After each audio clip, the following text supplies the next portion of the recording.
Saraya Al-Quds menampilkan rekaman para pejuangnya yang memasang bom di tempat persembunyian tentara Israel atau IDF. Mereka selanjutnya meledakkan sebuah rumah tempat pasukan Zionis bersembunyi di sebelah timur lingkungan Syujaya di kota Gaza. Dalam video yang diunggah Al-Quds pada Sabtu 31 Mei 2025 di Telegram, tampak para pejuang menanam bom di beberapa titik, mulai di panci, tembok, hingga lemari. Saat IDF memasuki gedung tersebut, perlawanan langsung meledakkan bom-bom tersebut hingga meledak hebat.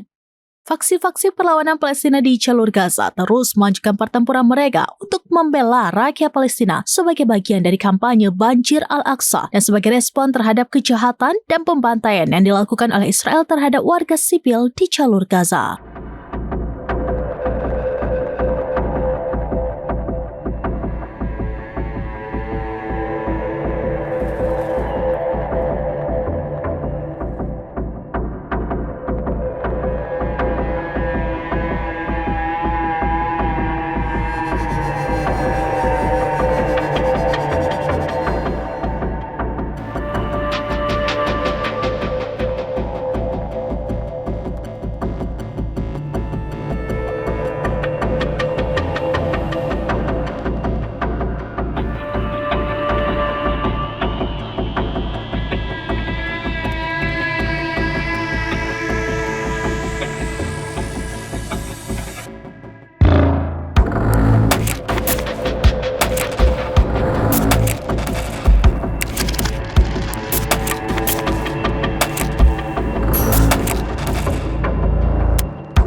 Download Tribun X sekarang, menghadirkan lokal menjadi Indonesia.